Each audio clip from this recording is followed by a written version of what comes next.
Volkswagen Golf R, guys. The quintessential hatchback. Like some people say this car is boring in their reviews. And I drive a Camaro ZL1, and I'm gonna tell you this right now. This car isn't boring. This car is so much fun. Giving you a review of a 2024 Volkswagen Golf R. Straight about 315 horsepower and 280 pounds of torque for the manual, and the automatics get 295 pounds of torque. Super weird, but I actually wanted to give you a good review about this car because I feel like the people that do the reviews of these cars don't give it justice. And after spending time with it for the past 3 days or so, I've realized that this car is actually kick-ass. Like, this is a tuner car. This is an enthusiastic. This is an enthusiast car. And I don't think people actually give that the credit that it actually is or deserves. Bone stock wheels are drilled. That's crazy. You got the Fat R logo, and they're huge and blue and beautiful. It's got this sick spoiler. The GTI has a more subtle, chill one. The spoiler actually looks super cool in my opinion. The car actually only comes in 3 different colors: white, black, and blue, and it's the same kind of blue you see on the calipers. If it was my personal preference, if you could deal with having a clean black, then this is the way to go, is to get a black one. You also got some quad tip exhaust back here that looks super cool. It just feels good. The car feels really well built. Now, looking at this car just from a distance, like, you may not say this is a $50,000 car because it's just kind of like a hatchback, right? And I get it. But when you spend a little bit of time with this car and you actually get close and personal about it, you start realizing that, yeah, it is a 50K car. And you're gonna find the letter R absolutely everywhere on this car. It's in the screen, it's in the gauges, it's back there, it's in there, it's on the seats, it's everywhere. Let's go ahead and go check out the interior. Seats. Okay, so these seats are actually pretty cool. They're a little firm, especially when I first got into this car. I was like, man, these seats are firm, but they're not that firm. And actually, I got used to them quite a bit. There's a lot of adjustments on the seats, so if you're a taller guy, this is important to you. But yes, it's got lumbar front and back. And this is just the gauges. You could go ahead and customize these gauges. I don't want to go too much into infotainment. I actually think it's really well thought out. The only thing I don't like is, like, you got to do everything through the screen, so while you're driving, you're reaching up here. Like, there's no interaction with it down here. Go in, you could change the view of like how the gauges display. I think these gauges are super cool. And you could change the colors to how you want. You could have your GPS back there. You can make it a little bit more simple, and you can still customize these even further if you some of the options. You got a boost gauge, G meter. You could see the torque distribution between like the all-wheel drive, if it's going towards the front or the rear. I want to show you guys this because put on boost gauge, right? And then we're gonna go to the one over here and we're gonna put on the boost gauge. Guys, we got twin boost gauges in a turbo car. Need I say more? Okay. The stereo is okay. I'm not like blown away by the stereo whatsoever.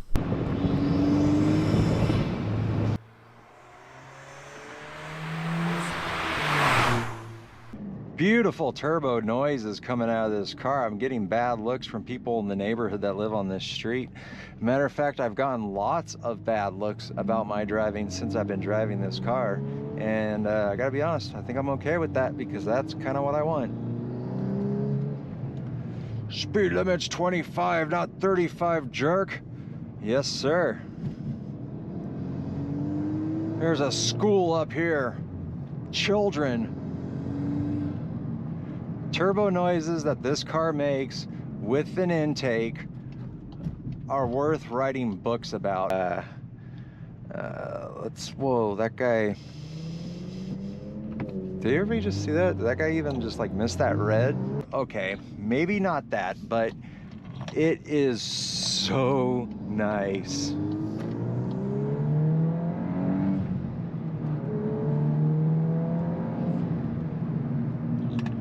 So driving around town, this thing has a lot of get up and go. My goodness.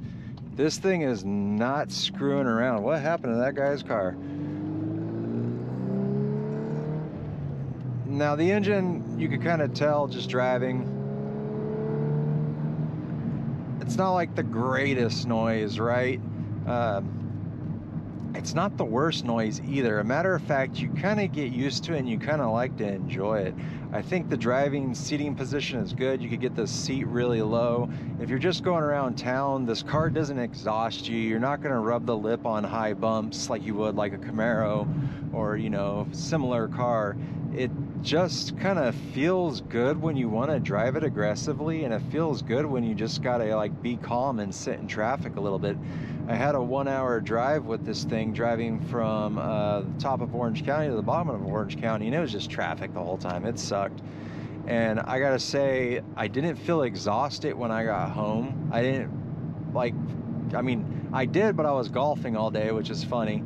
But yeah, the Golfr, like it shined a lot more than I thought it would. I gotta say that. I'm gonna try to crack the window and see if I get you guys some of that turbo-y noise that I think you deserve.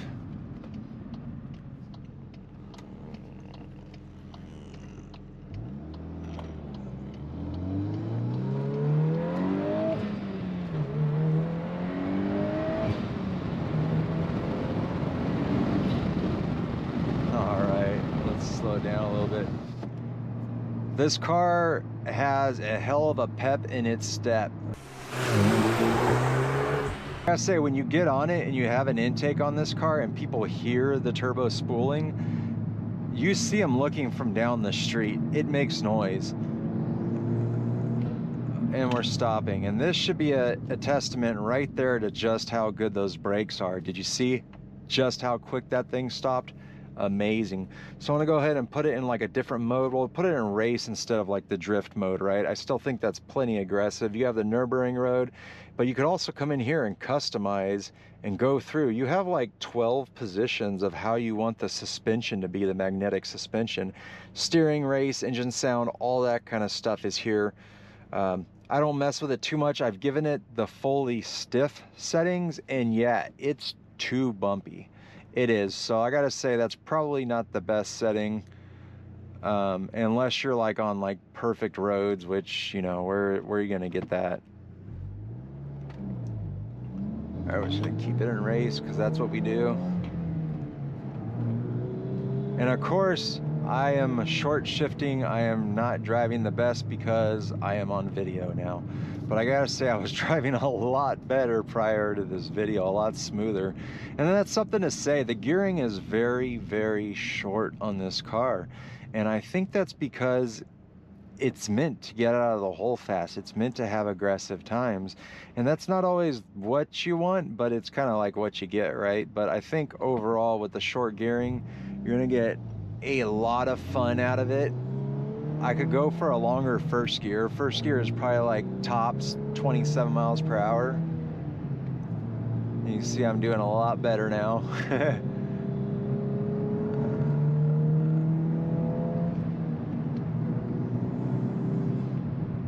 This car has a lot of get up and go. I gotta say, I'm actually like really impressed with what Volkswagen's done here. I think this car is actually very underrated. It is a hot hatch, and when you look at the cars you compare it to, does it have the best performance? Please repeat. No. Cancel. You can operate the... Cancel.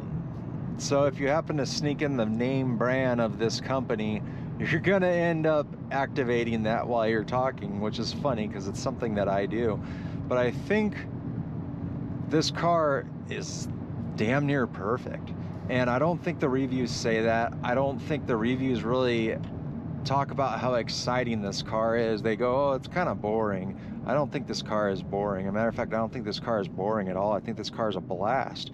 One thing I really like about, now this is an odd comparison, but I really like about the Camaro SS1LE and the ZL1 non-1LE is that you can have a race car, but you can also have like a streetable daily car that's comfortable with the suspension mode and being able to adjust the throttle response, and things like that. And to me, having a Swiss Army knife of a car that could go high highs and low lows like that can be like a GT Cruiser to like a high strung drive the shit out of me. To me, that's a compliment to a car because that's what I want.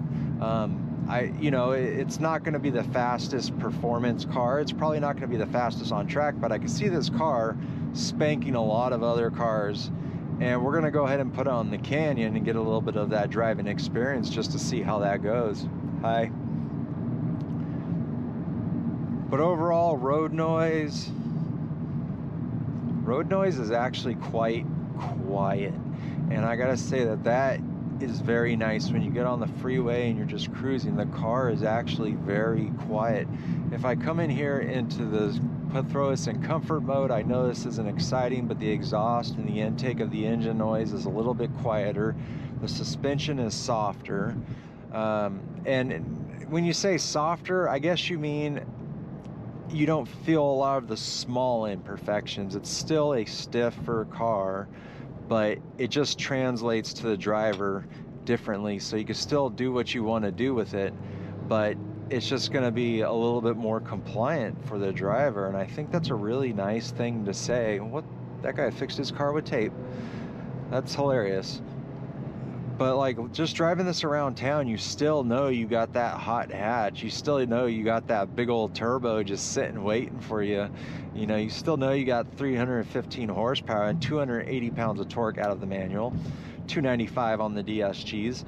And it's just that says something. Now, I've never been a European car driver. Matter of fact, I've never owned a BMW. I've never owned a Volkswagen. I've never owned really any of these cars.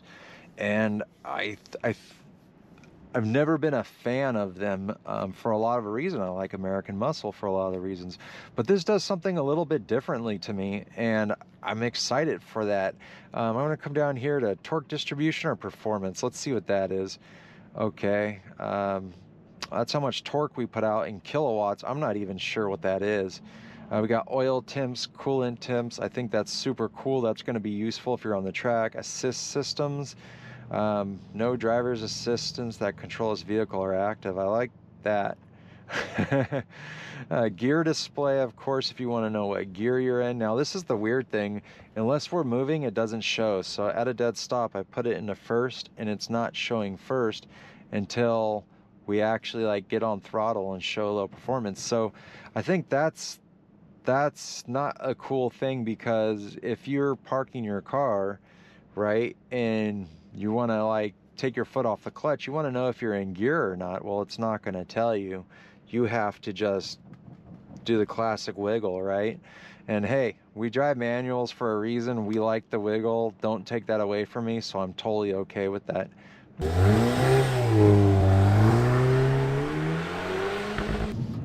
Let's see if we get some turbo noises for you guys.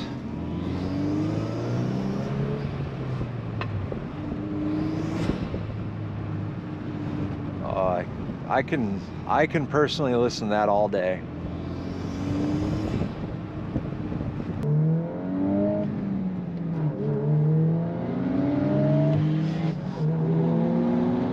Oh, getting spanked by the Porsche. Oh, that's fun. Hey, good run, dude. All right, we're having a lot of fun with this car out here. But overall, guys, I think this car is super slept on. I don't think, you know, people do this like justice. I think this is a very fun car. I don't think it's the fastest car you can buy for the money. I don't think it's the slowest car for the money. I think everything this car does is correct.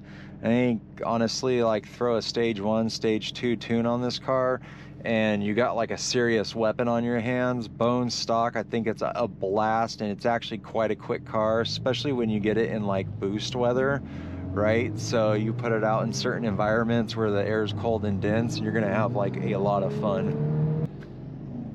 So with that said, I'm gonna go ahead and wrap up this part of the drive, and I'm gonna bring you into the canyons in the morning, and we're gonna go also ahead and do some night driving so you can kind of see the differences and how this car kind of delivers a full package. Woo! Yeah, this thing cooks. This bugger's got some juice in it.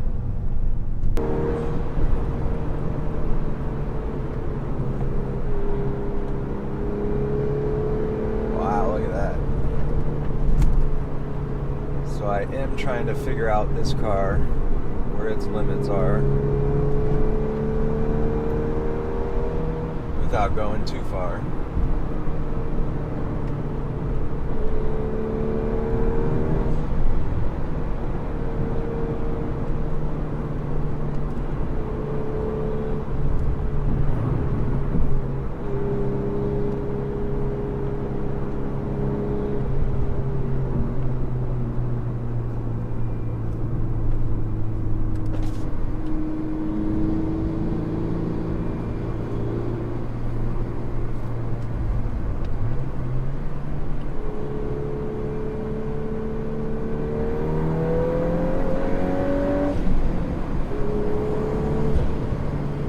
Slip there.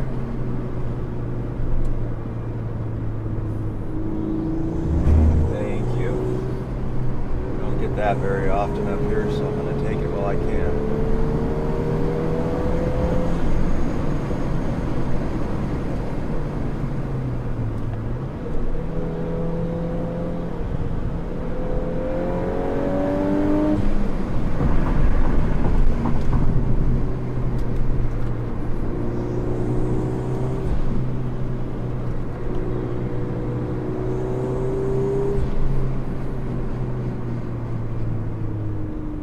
Definitely a quick car in the canyons. There he goes.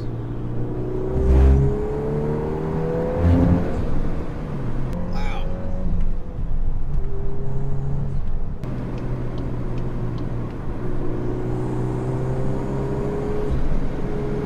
That was nice.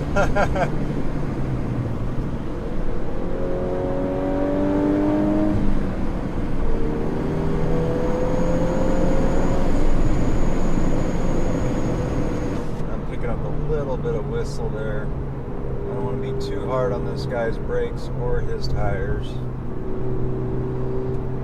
I do want to feel the R. And I gotta say, this car delivers. You can press the throttle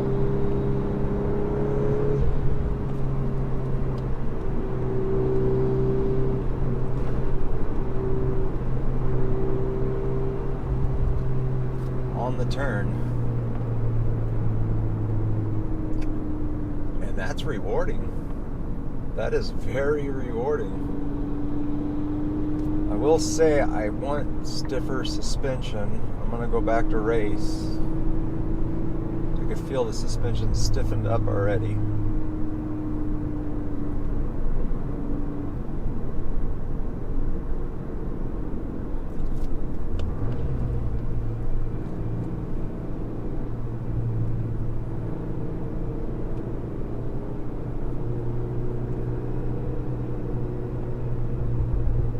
Got some nice burbles out the back of the car.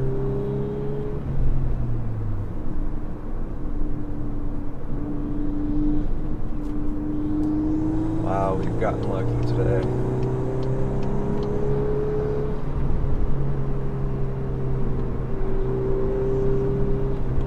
For some reason people move out of the way for the R.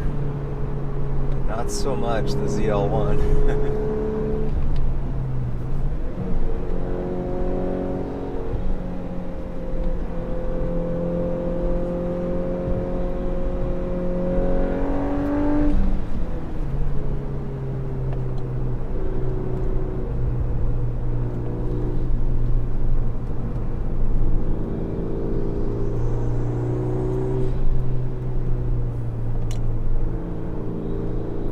Throttle on the turns.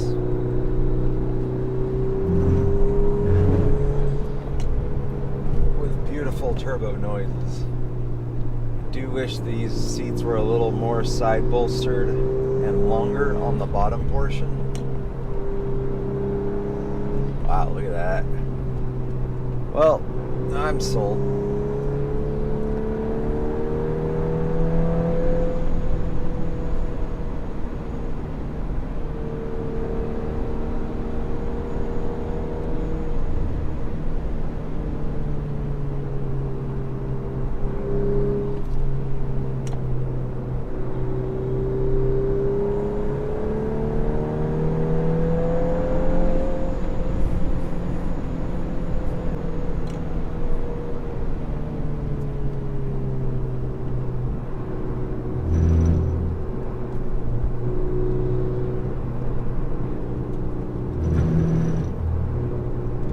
That's a long one. Right into another one.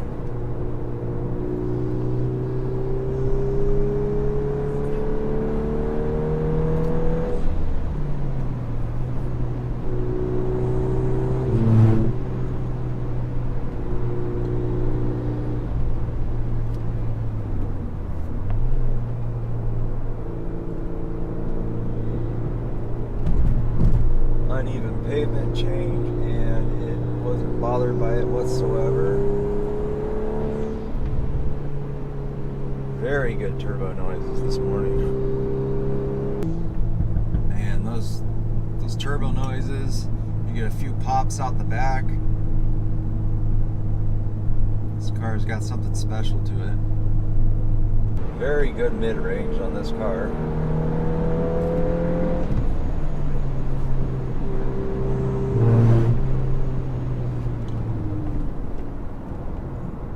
Up quick, the brakes responded very well.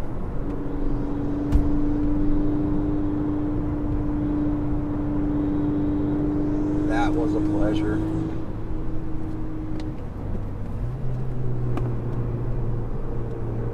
This is definitely a car that likes to be turned on throttle.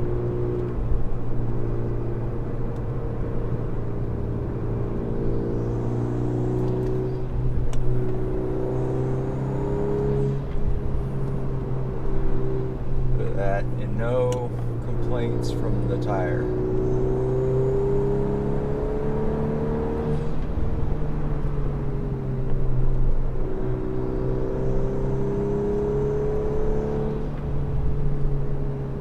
This is a good canyon carver.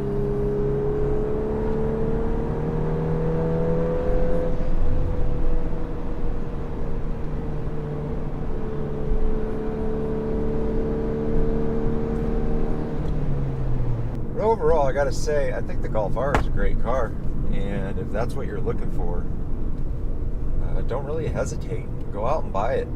I can't speak for Volkswagen quality, but I could say it feels well built. I could say everything in here has not given me trouble since I've been here. Nothing is broken. This car has 20,000 miles on it, and it feels brand new. All the buttons work. Nothing feels cheap or gimmicky. And I think there's a lot to say about that, because I always thought Volkswagen would be like a terrible car. You always read these things online, oh, the sunroof's flooding, or, you know, whatever it might be. And granted, I've only had the car for a few days, but I imagined it would just be a hot piece of junk with a VW. And I gotta say, I think those days are gone. I think they definitely had their era, and I think all auto manufacturers do. They go through these waves of up and downs, and I think this time I think Volkswagen's really become a very nice car. This is insane. This is insane. This is definitely an R.